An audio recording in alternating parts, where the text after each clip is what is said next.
Olá, graça e paz em Cristo Jesus. Bom estarmos juntos meditando sobre o Salmo de número 5. O Salmo é tido de autoria de Davi e relata então um momento em que o rei é perseguido pelos seus inimigos. As circunstâncias então são desfavoráveis ao rei ungido do Senhor. E ele tem uma relação bem íntima com Deus. E nós podemos perceber isso na leitura do Salmo, na maneira com que Davi se relaciona com o Senhor. Você irá perceber que no verso de número 1, verso 3, 6 e 8, Davi se relaciona com Deus usando o nome sagrado, né, de Deus, Yahvé, o eu sou o que sou. Essa repetição já nos revela uma profunda intimidade que Davi tinha com Deus. Intimidade também que repousava, né, alicerçava-se com o aspecto da submissão. E vamos encontrar logo no início do Salmo, Davi usando a expressão rei meu.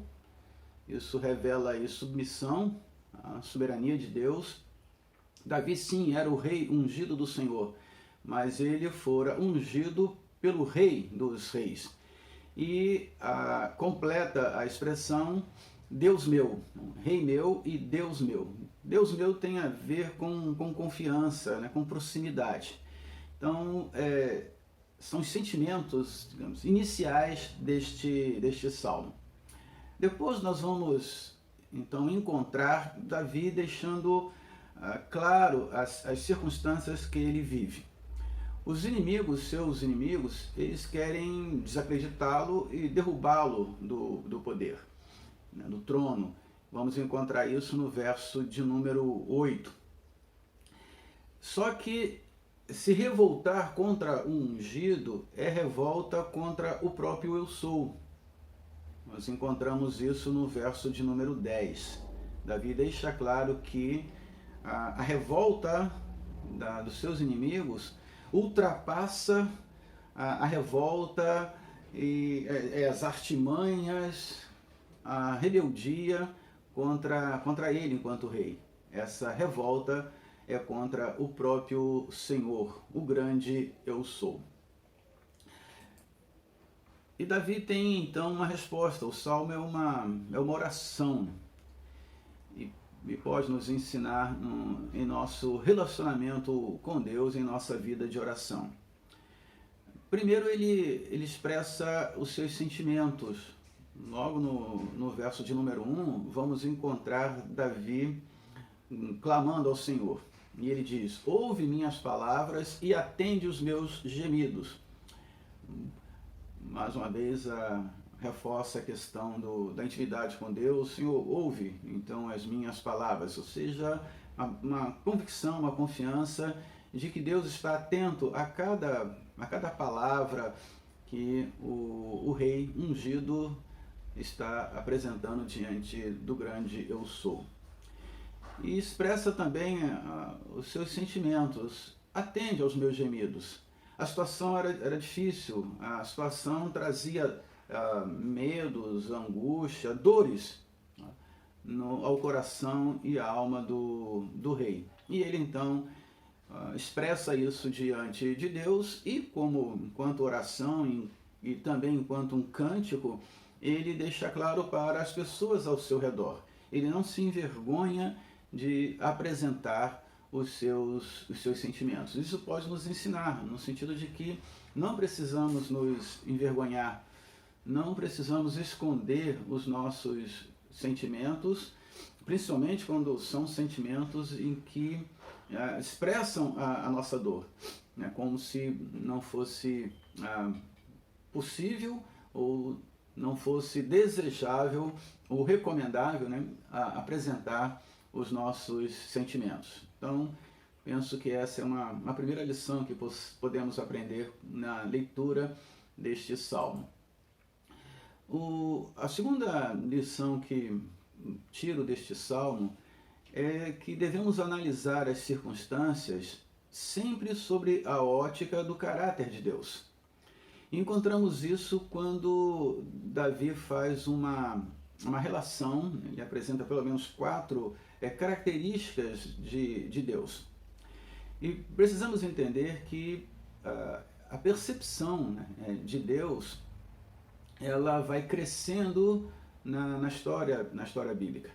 E Davi, então, revela como ele percebe as circunstâncias a partir, então, de quem Deus é. E ele, então, vai dizer, primeiro, Deus não tem prazer na injustiça. Então, ele sabe que a perseguição que ele sofre, a revolta contra ele, é um ato de injustiça. E ele, então, ao olhar esta situação, ele revela, Deus não tem prazer na injustiça. Isso renova suas forças e, com certeza, é uma mensagem para os seus inimigos. Uma revolta contra o ungido é uma revolta contra o Deus que não tem prazer na injustiça. Depois ele revela que Deus não convive com os que praticam o mal. Então não esperem vocês que estão se levantando contra uma decisão de Deus, achar que Deus está com vocês. Não, Deus não está com vocês, porque Deus não convive com aqueles que praticam o mal. Uma terceira característica de quem Deus é, do caráter de Deus, Davi expressa com uma frase bem forte, né, bem incisiva. Diz que Deus destrói os mentirosos. O conceito, a percepção, né, a visão que o Davi e os seus contemporâneos têm, é que essa destruição seria algo bem rápida, né, bem nos seus dias. Gosto de pensar que precisamos então entender esse momento, mas entender que o caráter de Deus continua. Podemos achar que Davi foi muito duro e não é assim que Deus age. Não, Deus continua mesmo. Tá? Então, assim como Davi expressa que Deus não tem prazer na justiça, não anda com os que praticam o mal, e Deus vai acabar, Deus acaba com a mentira e com os mentirosos. O tempo é dele. Nós vamos encontrar essa mesma ideia, né, essa mesma característica ao lermos o livro de Apocalipse. Okay? Então Deus destrói os mentirosos. Então, inimigos, vocês estão levantando mentiras contra mim. E eu quero dizer que Deus destrói a mentira e Deus destrói, né, ou julga e pune os mentirosos. E uma quarta característica é que Deus repudia o assassino e o fraudulento. Então, no contexto de Davi, os seus inimigos haviam praticado assassinatos e usavam de fraude, né, de mentira, de artimanhas para desacreditar o rei ungido do Senhor. Então, Davi olha sobre as circunstâncias sobre essa ótica. Ele analisa o momento em que ele está passando a partir de Deus e não a partir dos seus olhos, né? A partir das suas ideias, daquilo que ele acreditava que poderia ser. Não, as circunstâncias precisam ser analisadas sobre a ótica de Deus. Uma segunda lição que aprendo: analisar as circunstâncias nas quais eu vivo sempre sobre a ótica de Deus, do caráter de Deus, de quem Deus é. E o terceiro ponto da resposta de Davi eu vejo logo lá no início, quando ele fala ele vai esperar em Deus. Senhor, ouve as minhas palavras, atende aos meus gemidos e eu vou aguardar em Ti. Eu vou aguardar no Senhor. Mas essa expressão de Davi não é um aguardar passivo, não. A expressão, né, a palavra tem a ideia de um aguardar de forma ativa, no sentido de estar alerta. Ok, Senhor, eu vou aguardar em Ti, mas eu não vou esquecer de onde eu estou, eu não vou fechar os meus olhos às circunstâncias ao meu redor. Não, a minha espera será uma espera em atenção, uma espera ativa. E eu percebo isso em no seu cântico. Primeiro, no verso de número 8, ele diz que ele quer ser conduzido na justiça de Deus. O estar ativo de Davi, eu penso que se expressa muito nas suas petições. E essa é a primeira. Ele diz: Senhor, eu quero, né, eu peço a Ti ser conduzido na Tua justiça. Então, enquanto aqueles que o perseguem são pessoas injustas, estão usando de injustiça, ele pede ao Senhor para ajudá-lo a ser conduzido na vida, nas suas decisões, pela justiça do Senhor.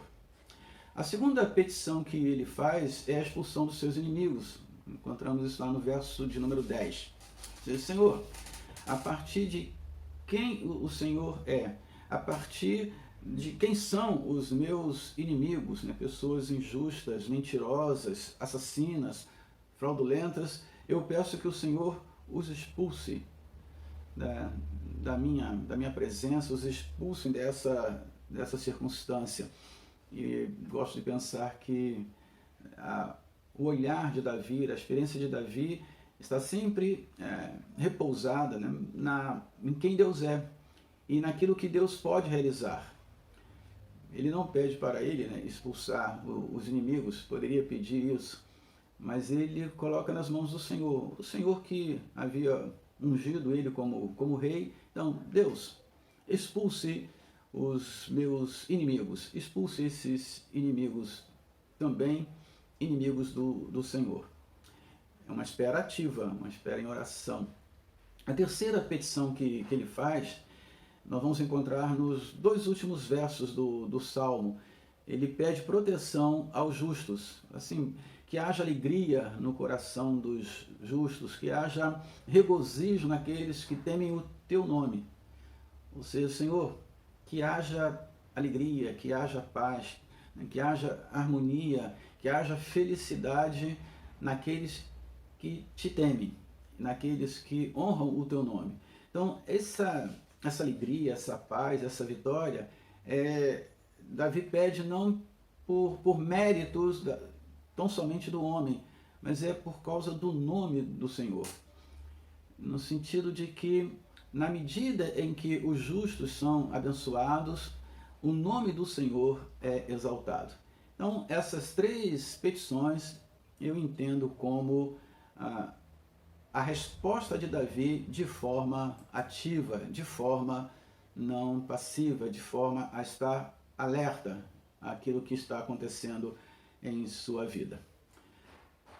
Meu chamado, né, a você é que contextualize o texto bíblico em sua vida.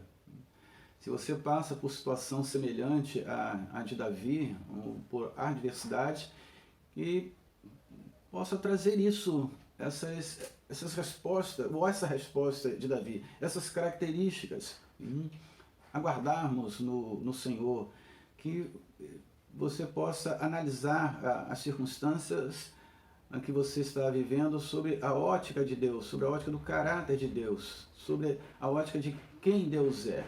E que a sua espera, ela seja uma espera ativa, né? Uma espera em que você expresse ações em favor, né, da resolução dessa circunstância adversa, mas sempre confiando na ação de Deus, sempre debaixo da submissão e da vontade do Senhor. Persevere em ler e estudar a palavra de Deus. Até mais.